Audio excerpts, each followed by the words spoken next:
ladies and gentlemen, boys and girls of all ages, welcome one, welcome all to the extra special Christmas special. My name is Professor Thursday, and with me tonight is my teaching assistant. Yeah, we'll go with that. Hey guys, it's Scarlett. And this year is the 9th annual extra special Christmas special. 9? 9. Yes. So every year we're doing something a little bit special, a little bit different. So this year I thought we might do something a little Professor Thursday-ish. And we're going to take a look into the history of Christmas music. Of course we are. I find it's weird that every time I turn on the Christmas station or I hear a Christmas song, I already know the song. I know the lyrics, I know the different versions of the song. Now some have escaped me, or I've not heard it enough, but for the most part, I know Christmas songs. But the why, the how, and where did these songs come from? This was a question I asked myself, and I thought it'd be kind of cool if we can do this for our Christmas special. Let's go back in time and let's take a look at the origins of Christmas. Christmas wasn't always Christmas. For the longest time, the pagan religions of Europe dominated from the Norse to the Romans. In Scandinavia, the Norse celebrated Yule from December 21st, the winter solstice, through January. In recognition of the return of the sun, fathers and sons would bring home large logs, which they would set on fire. The people would feast until the log burnt out, which could take as many as 12 days. The Norse believed that each spark from the fire represented a new pig or calf that would be born during the coming year. One of the things I thought was kind of cool was that it's like 12 days, like, you know, the 12 days of Christmas. In Germany, people honored the pagan god Odin during the midwinter holiday. Germans were terrified of Odin as they believed he made nocturnal flights through the sky to observe his people and then decide who would prosper or perish. Sounds reasonable. Sounds like someone who knew who was naughty or nice. In Rome, where winters were not as harsh as those in the far north, Saturnalia, a holiday in honor of Saturn, the god of agriculture, was celebrated. Beginning in the week leading up to the winter solstice and continuing for a full month, Saturnalia was a hedonistic time when food and drink were plentiful and the Roman social order was turned upside down. For a month, slaves would become masters, peasants were in command of the city, businesses and schools were closed so that everyone could join in on the fun. In the early years of Christianity, Easter was the main holiday. The birth of Jesus was not celebrated. It does not surprise me that Romans and they who were ruled by the Romans celebrated death over birth. In the 4th century, church officials decided to institute the birth of Jesus as a holiday.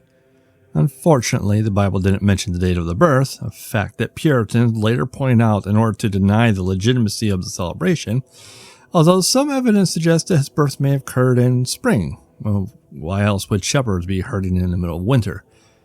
Pope Julius I chose December 25th. It is commonly believed that the Church chose this date in an effort to adopt and absorb the traditions of the pagan Saturnalia festival.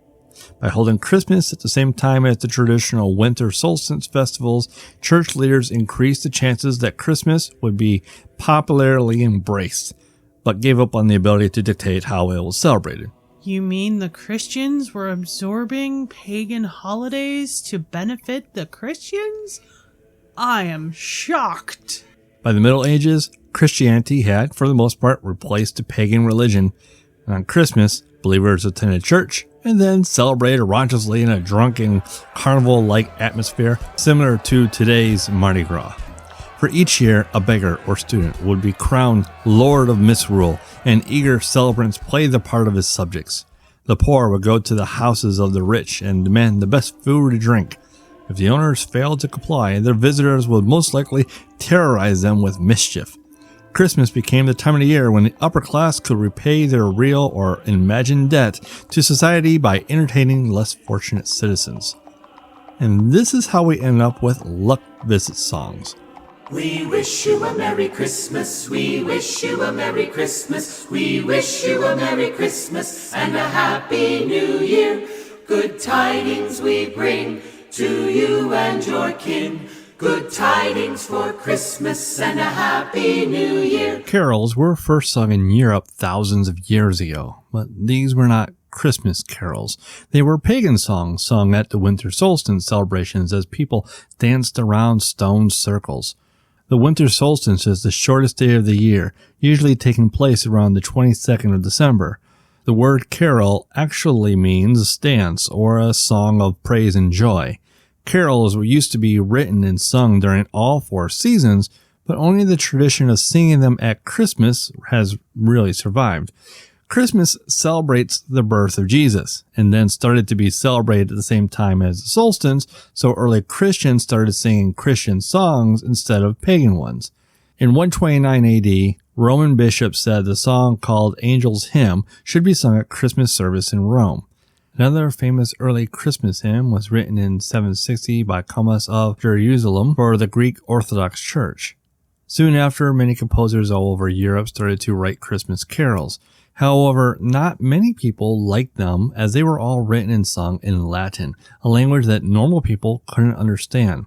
By the time of the Middle Ages in the 13th century, most people had lost interest in celebrating Christmas altogether. This was changed by St. Francis of Assisi when, in 1223, he started his nativity plays in Italy. The people in the plays sang songs or canticles that told a story during the plays. Sometimes the choruses of these new carols were in Latin, but normally they were all in a language that people watching the play could understand and join in. The new carols spread to France, Spain, Germany, and other European countries. The earliest carol like this was written in 1410. Sadly, only a very small fragment of it still exists. The carol was about Mary and Jesus meeting different people in Bethlehem. Most carols from this time and the Elizabethan period are untrue stories, very loosely based on the Christmas story about the Holy Family, and were seen as entertaining rather than religious songs. They were usually sung in homes rather than churches. Traveling singers or minstrels started singing these carols, and the words were changed for the local people wherever they went traveling. One carol that changed like this is I Saw 3 Ships. In the original version of this carol, the 3 ships were the ones taking the supposed skulls of the wise men to Cologne Cathedral in Germany. However, since the Middle Ages when it was first written, there have been many different lyrics with different Bible characters being on the ships. The most common lyrics used today are about Mary and Jesus traveling to Bethlehem.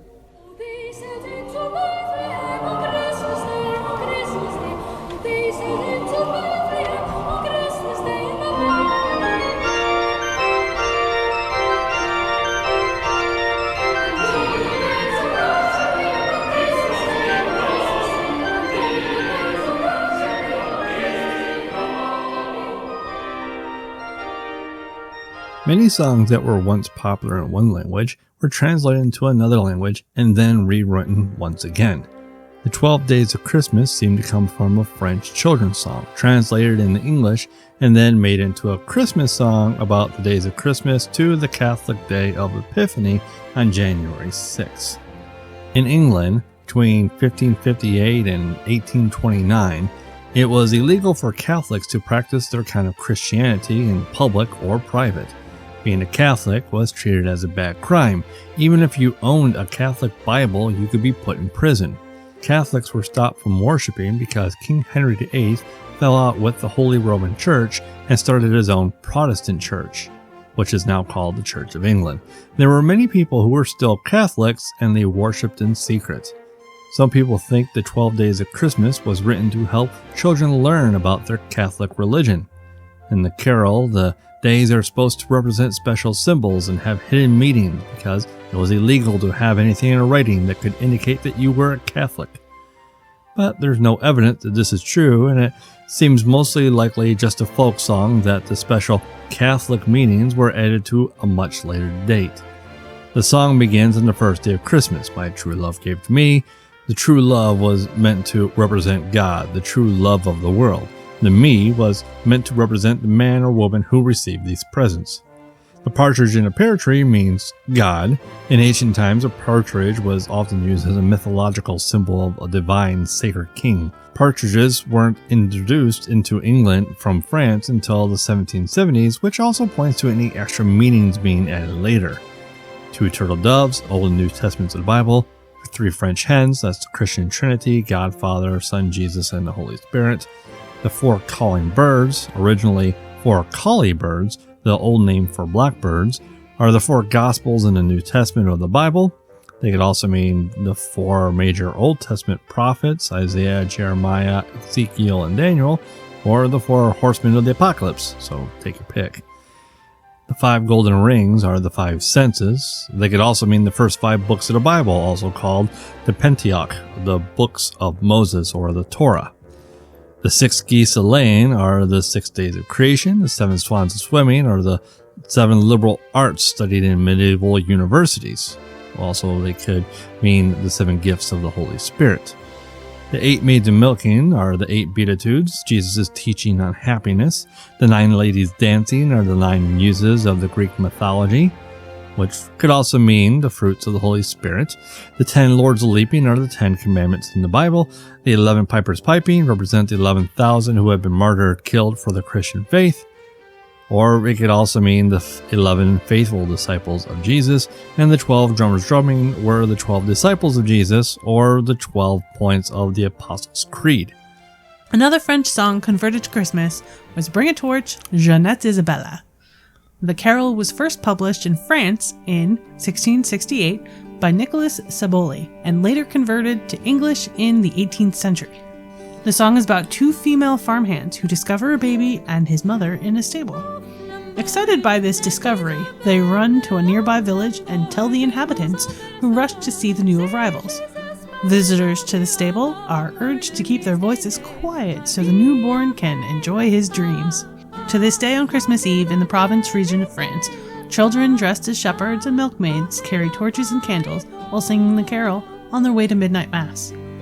Bring a torch, Jeanette Isabella, bring a torch, come hurry and run. It is Jesus, good folk of the village, Christ is born, and Mary's calling, ah, ah, beautiful is the mother, ah, ah, beautiful is her son. In the early 17th century, a wave of religious reform changed the way Christmas was celebrated in Europe. When Oliver Cromwell and his Puritan forces took over England in 1645, they vowed to rid England of the decadence, and as part of their effort, cancelled Christmas. The Puritans did not approve of Christmas because it reminded them of the unholy pagans in ancient Rome. By popular demand, Charles II was restored to the throne, and with him came the return of the popular holiday. The Pilgrims, English separatists that came to America in 1620, were even more orthodox in their Puritan beliefs than Cromwell. As a result, Christmas was not a holiday in early America. From 1659 to 1681, the celebration of Christmas was actually outlawed in Boston. Anyone exhibiting the Christmas spirit was fined 5 shillings. By contrast, the Jamestown settlement, Captain John Smith reported that Christmas was enjoyed by all and passed without incident. After the American Revolution, English customs fell out of favor, including Christmas.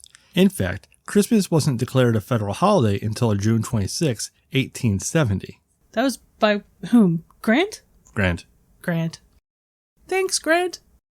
Around the middle of the 19th century, when Queen Victoria was on the British throne, Christmas carols made another comeback. Growing up, Queen Victoria's Hanoverian mother, Princess Victoria, the Duchess of Kent, introduced the young Victoria to some elements of the Christmas tree decorations and carols. Prior to that, King George III's wife, Queen Charlotte, practiced a similar tradition during Christmas. The general public was yet to catch on to this tradition. They usually brought just a branch or a mistletoe to their homes on Christmas Day. Across the broader society, the practice of singing and merrymaking during Christmas only became common after Prince Albert and Queen Victoria got married in 1840. The German Prince Albert brought a host of German customs that he openly celebrated during Christmas. One of the royal couple's Christmas celebrations involved bringing pine trees into their home at Windsor Castle and decorating it with candles, sweets, and gingerbread. And around this tree, the royal family and court sang Christmas songs. Victoria and her family can, therefore, be regarded as the first people to popularize the modern version of Christmas celebrations, with trees and carols singing. On December 23rd, in 1848, the Illustrated London News published an engraving of Queen Victoria in the company of her husband and their children, and Queen Victoria's mother, the Duchess of Kent. Pictures of those nature made Christmas celebrations very popular again. With this came several compositions of Christmas carols and hymns. It was also during the Victorian era that the English author Charles Dickens published his famous stories in books such as A Christmas Carol in 1843, A Christmas Tree in 1850, and these stories went a long way in reviving Christmas and Christmas Carol in England. Most of Dickens' stories sought to drum home the message of generosity and reconciliation. Additionally, William Sandys and Davis Gilbert tremendously helped the propagating Christmas carols during the 19th century. These two writers went around villages and towns in England compiling a vast collection of Christmas songs from over the centuries. Most notable of the songs include God Rest Ye Merry Gentlemen, The First Noel, and Hark the Herald Angels Sing.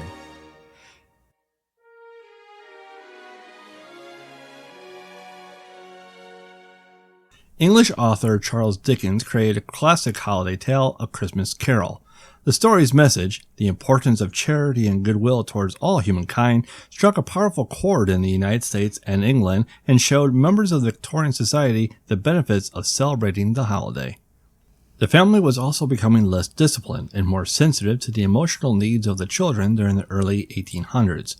Christmas provided families with a day where they could lavish attention and gifts on their children without appearing to spoil them. As Americans began to embrace Christmas as a perfect family holiday, old customs were unearthed. People looked toward recent immigrants and Catholic and Episcopalian churches to see how the day should be celebrated. In the next 100 years, Americans built a Christmas tradition all their own that included pieces of many other customs, including decorating trees, sending holiday cards, and gift giving. Although most families quickly bought into the idea that they were celebrating Christmas how it had been done for centuries, Americans had really reinvented a holiday to fill the cultural needs of a growing nation. Which leads us to our first and most iconic Christmas song, Jingle Bells. The song's original title was The One-Horse Open Sleigh, as written by James Lord Pierpont in 1850, and was intended as a Thanksgiving drinking song while in Georgia. At least, that's one version of the story. The other is Pierpont wrote the song for our Boston Minstrel Show in 1857. The song was recopyrighted in 59 as Jingle Bells in Savannah. Some area choirs adopted it as part of their repertoire in the 1860s and 1870s, and it was just featured in a variety of parlor songs and college anthologies in the 1880s. In 1889, Jingle Bells became the first recorded Christmas song on an Edison cylinder. The lyrics have changed over time, but the iconic sleigh bell has been part of American Christmas music ever since.